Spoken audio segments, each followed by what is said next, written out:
I just got an email from a viewer who wanted to know what I believe about death and the afterlife.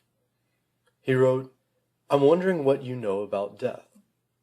I know there's a lot of speculation as to what happens, ideas ranging from heaven and hell, reincarnation, and nothing at all. Do you know anything concerning the truth about death?" First of all, I like the way he worded the question. He didn't ask what I believe about death. He asked what I know.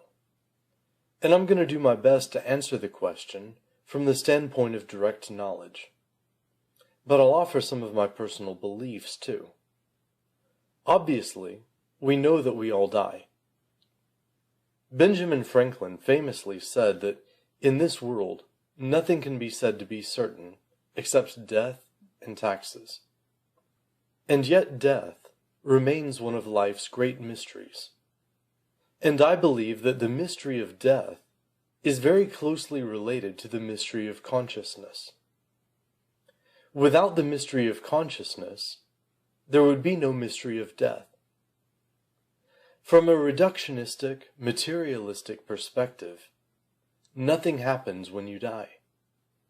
And it isn't only that they don't believe that consciousness survives the death of the body. They deny that there is any consciousness even while the body is alive. They absurdly claim that consciousness is an illusion.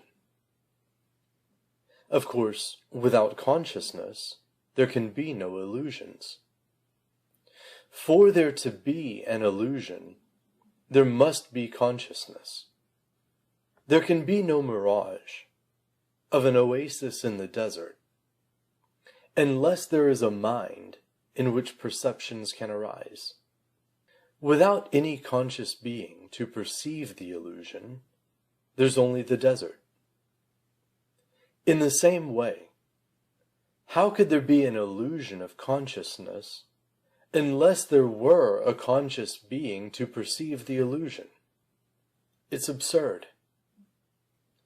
Direct perception reveals to us that we are conscious beings who are having the experience of existing within a physical body.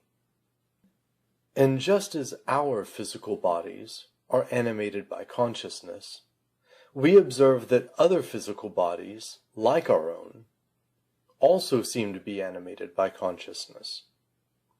But something mysterious happens. One moment, the body seems to be possessed by some animating consciousness. In the next, there is only the body. There's no sign of any animating consciousness. And I think that when we look at this clearly and objectively, we can see that death refers to the body and not to the animating consciousness. We're describing a change in the condition of the physical body. One moment it's animated by consciousness, and one moment it isn't. We refer to the moment when this change takes place as death. If consciousness is an illusion, then death is an illusion too. But consciousness is real. It's the one thing we are absolutely certain of. And so death is a mystery. What happened to the animating consciousness? It was there one moment and gone the next. Did it cease to exist? Is it still there in some immaterial and imperceptible form? This is a question that can't be answered by the scientific method. The animating consciousness which perceives through the senses cannot be perceived through the senses. I've argued against materialism in several other videos, so I won't repeat those arguments here. But even if someone isn't an immaterialist like me, they'll at least have to grant that consciousness is not material. If anyone wants to argue that consciousness is material, they should begin by telling me its mass and volume. Unless consciousness has mass and volume, it's not material. It seems to me that everything that's material is finite. If we say that something has mass and volume, we mean to say that it has finite mass and volume. If something is material, it's finite, it's limited. In the material universe, in space-time, things are limited. There is separation. Everything is defined by a boundary. Everything begins and ends. But we've just said that consciousness is immaterial. It doesn't make sense to me to think of it as having a beginning or end. I accept that consciousness is infinite, just like other immaterial things are. I'm tempted to talk about photons, the laws of mathematics, or zero and infinity, but I'm going to try to come at this a different way. Here's a kind of Zen riddle. If I have 3 strawberries, and I eat them all, what happens to the number 3? Or let me phrase the question this way. What if I put the 3 strawberries in a blender until they're just strawberry puree? The number 3 is no longer there. The mass and volume hasn't changed. The strawberry puree contains all of the same physical stuff that was contained in the 3 strawberries. Only the immaterial 3-ness of the strawberries is gone. Where did the 3-ness go? Some will say that this is a flawed analogy, or that it's a bad argument. I don't actually intend it to be either an analogy or an argument, though. I only intend it as a method of interrupting the conditioned, habitual patterns of thought that prevent us from realizing our eternal nature. I'm trying to illustrate how strange the question, what happens to the soul after death, actually is. I can't conceive of finite consciousness any more than I can conceive of a square circle. It's logically contradictory. This is why materialists try to deny the soul completely. They have to say that consciousness is an illusion. But as I've said, consciousness can't be an illusion. And it isn't material. So I'm forced to believe that it's immaterial and infinite.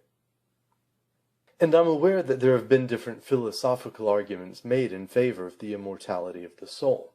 I may talk about some of them in the future. But for me, the existence of the soul is a matter of direct knowledge. I've spent a lot of time on this point.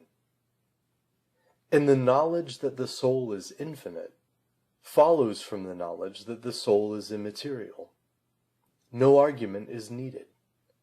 If it doesn't appear to you as a self-evident truth, then it will be hard to demonstrate it to you. It's like proving that 1 + 1 is 2. I can only point and say, look, here's one thing, and here's another thing.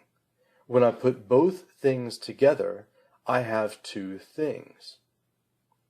If you challenge me and demand a further explanation, I'm not sure if I can convince you. But I could try to demonstrate this through negation. One of the following 2 things must be true. Either consciousness exists, or consciousness does not exist. It is logically impossible that consciousness does not exist. Therefore, consciousness exists. Likewise, consciousness is either material or immaterial. It is logically impossible that consciousness is material, because it doesn't have finite mass and volume. Therefore, it is immaterial. Immaterial things do not exist within space-time. Therefore, they are infinite and eternal. Any position which attempts to deny the existence and immortality of the soul leads into one logical contradiction or another. And through the process of elimination, we're left with no choice but to accept the existence and immortality of the soul. I could expand on this, But I think a brief outline should suffice for now, since my primary purpose is to describe my basic positions on death and the afterlife, not to present a complete defense of my positions. Although I will say that I believe in the immortality of the soul and in metempsychosis, or reincarnation, I don't want to present any complex theory of the transmigration of souls. I believe that the proper focus of attention is on the present situation in which you find yourself. What matters is discovering and accomplishing your present life's purpose. At this point, I can only offer some of my own thoughts related to life's purpose. The circumstances of your life and the decisions you're forced to make all serve to reveal your true nature. Your true nature is divine. You are God. So is everyone and everything else. The all is all there is. You are God at a particular stage on one of an infinite number of journeys towards self-discovery and becoming. It's a process of evolution. But it isn't the sort of blind and directionless evolution that materialists imagine. It's teleological. Biological evolution merely facilitates spiritual evolution. As Jesus said, you don't put new wine in old wineskins. So as you progress spiritually, you acquire a new body in order to continue to progress. There is a limit to how far consciousness can evolve within a particular vessel. Consciousness progresses from the mineral level, to the vegetable level, to the animal level, and then finally to the human level and beyond. Reincarnation is a necessary component of the evolution of consciousness, and therefore death is a necessary part of the process of becoming God. Death is nothing to fear. You've died many times before, and you're still here. I think I'll end there for now.